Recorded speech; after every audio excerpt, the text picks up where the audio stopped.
Hello everyone, magandang umaga. It's another day off and another vlog. Welcome sa Chris Ace channel.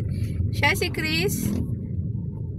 Ako si Ace and we are Generation X. Meron kami ngayong bibisitahin isang campsite sa Tanay Rizal. Ito ay ang Empire Dragon. Pinili namin yung Empire Dragon kasi meron silang car camping. Mas pinili rin namin ng car camping dahil marami na kaming mga bagahe, marami na kaming mga dala-dala. Nag-umpisa lang kami sa isang tent. So ngayon, ang dami na talaga naming dala.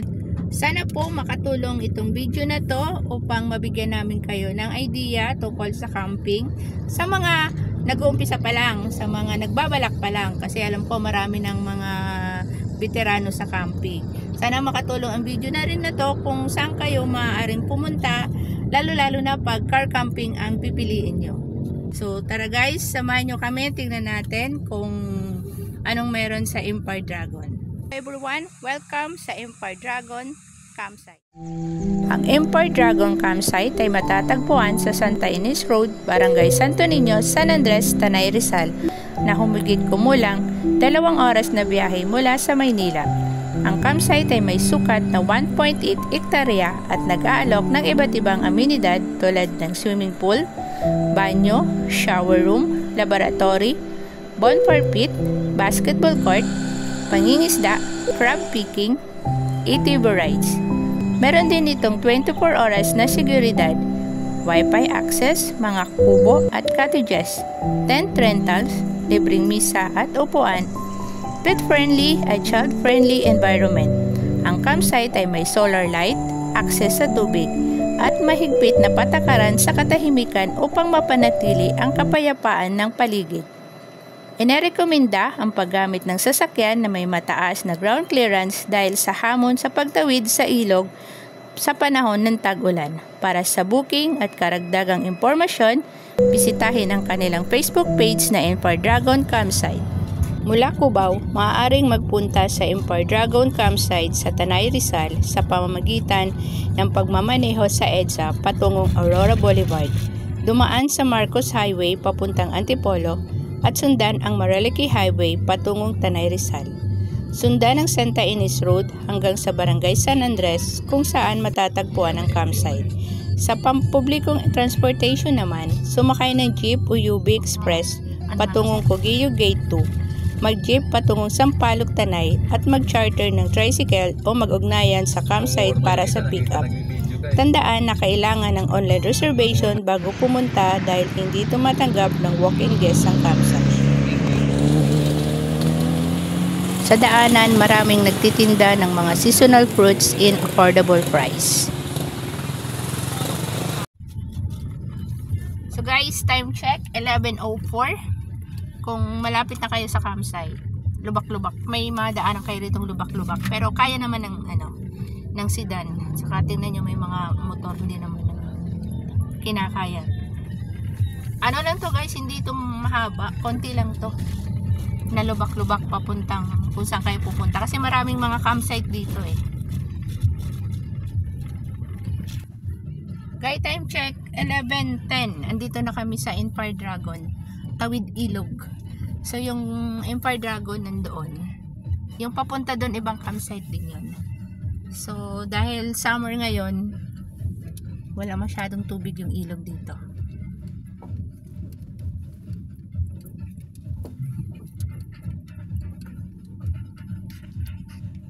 May maliit din na kotse.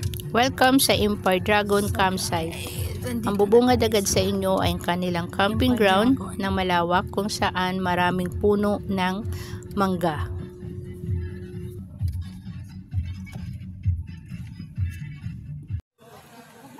Opo.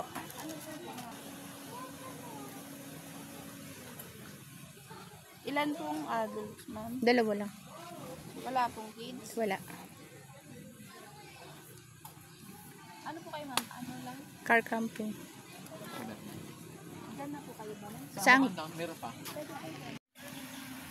So guys, malawak pa pala ang kanilang camping ground. So pinili namin na sa may duluhan pa kami, sa may mga puno ng mga aratilis. Doon kami naglagay ng aming car camping. So guys, ito yung Empire Dragon. nang kami ay dumating, marami ng campers kaming naabutan. Siguro yung iba dito, kagabi pa, nag-overnight. So guys, mag-unboxing tayo ng binili namin sa Shopee na 6 to 10 packs na tent. So actually guys, ito yung first time na mabuksan namin to. So tingnan natin kung i-set up natin to ng mabilisan. At i-review na rin natin kung madaling i-set up, maganda ba o matibay. So guys, ang una naming i-set up ay yung aming canopy. Nag-set up kami sa may puno ng aratilis. So maraming bungang nahulog. Kaya winalis-walis ko muna ito habang nagsiset up si Chris ng canopy. So guys, si Chris nagsiset up. Ako naman si Tanawan.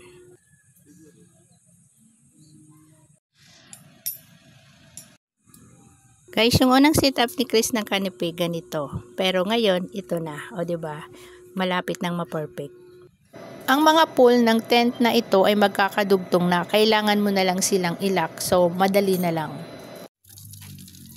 Once naka-ready na yung mga pole, hindi naman mahirap na i-figure out kung saan mo itutusok yung mga tent pole. So, madali lang siyang i-set up.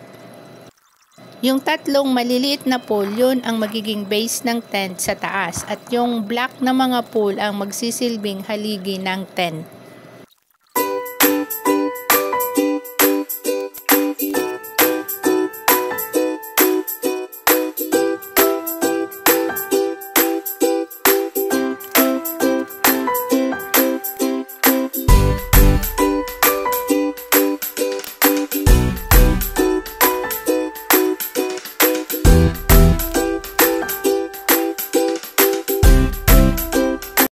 So guys, ito na yung output ng bagong tent na binili namin sa Shopee na 2-bedroom.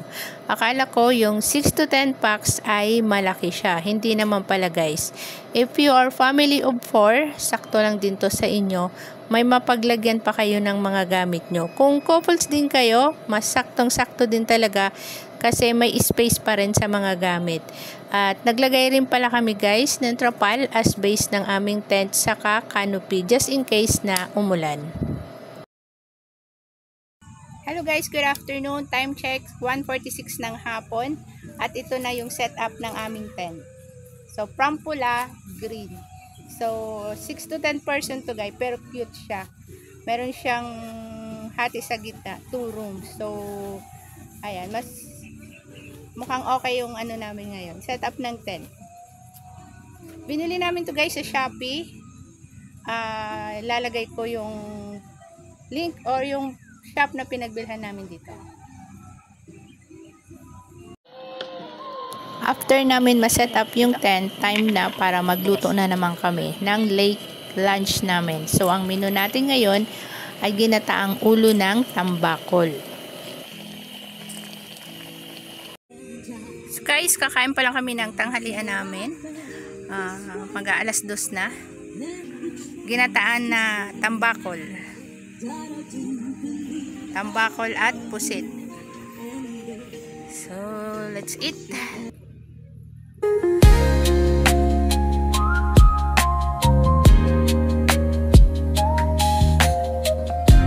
Hello guys! So, nandito kami ngayon sa Empire Dragon campsite. Ayun ang tent namin na bago. So, ito yung view ng Empire Dragon.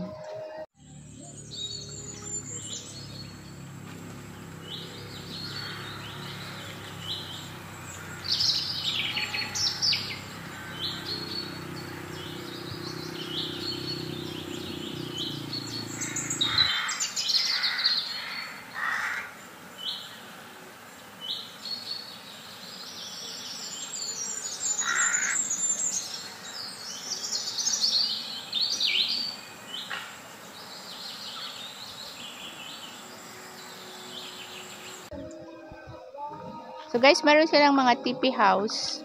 Meron din silang bahay kubo. At yung CR doon na dalawa, malakas ang tubig. At meron silang lababo doon. In fairness guys, malinis naman yung CR nila. At malakas ang tubig. So yun ang importante. Malakas ang tubig malinis ang CR.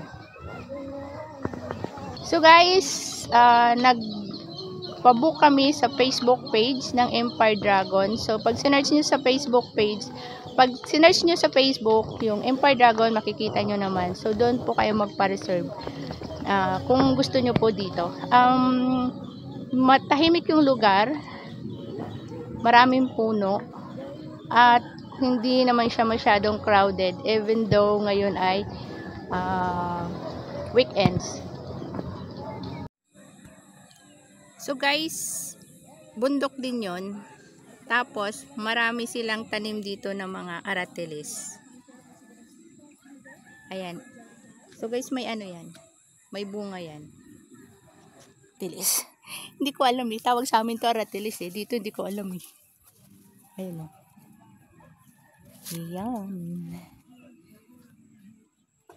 Anong tawag sa inyo nito? Sa amin aratilis eh. Sa Tagalog, ano to? Aratilis.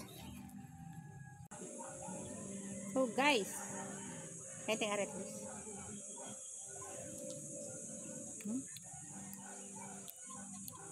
Matamis. Na medyo maasim. Pero matamis, masarap. Hello guys, magandang hapon. Dito sa Empire Dragon, meron silang fish pan. Meron daw tong hito, tilapia, saka dalagang bukid. Ito yung campground na katabi ng fish pan. So sa may duluhan na to guys, malawak din at may mga puno.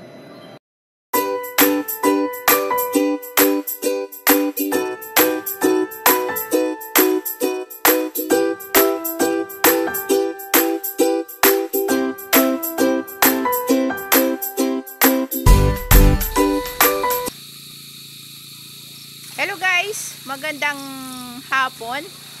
5:36 dito sa Empire Dragon. So guys, dito sa Empire Dragon, meron silang swimming pool from 4 feet to 6 feet. Aside from the ilog.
Ang bonfire ay kasama na sa package. Kaya after namin mag-swimming at makapag-dry up, dito na kami kumain ng aming dinner sa harap ng bonfire with the moonlight.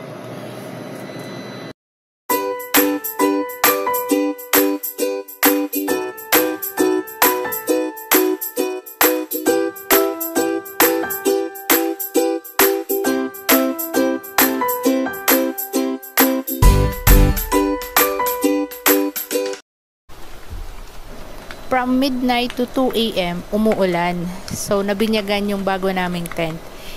Hindi naman pinasok ng tubig dahil siguro meron kaming nilagay na trapal as a base sa canopy. So guys, ito ang morning view ng Empire Dragon after ng ulan kagabi. So, very relaxing lang talaga. Province life.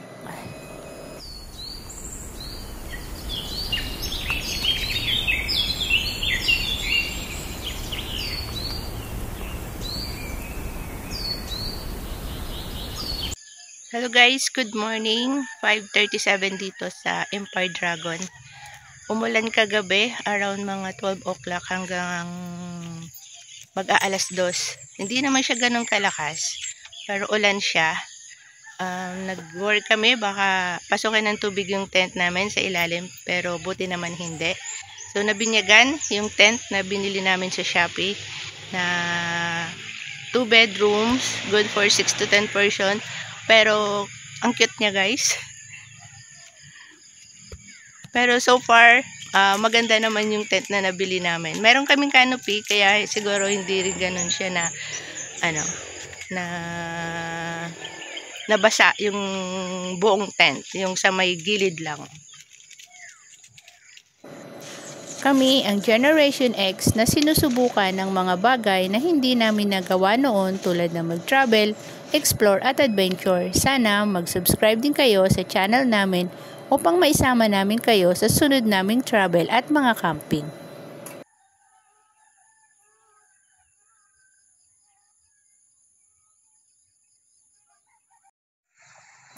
After namin mag-coffee, iniwan ko muna si Chris habang nagluluto ng almusal. Binisita ko ang ilog at ito ang view ng ilog dito sa Empire Dragon.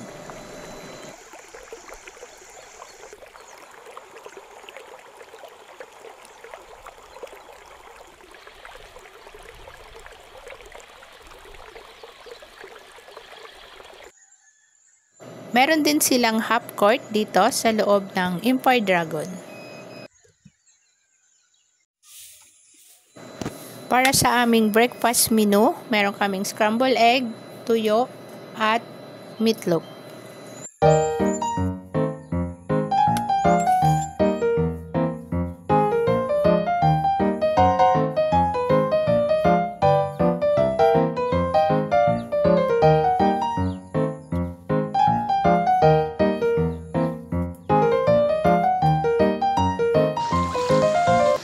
After naming mag-almusal, nag-pack up, and then nag-move out na rin kami.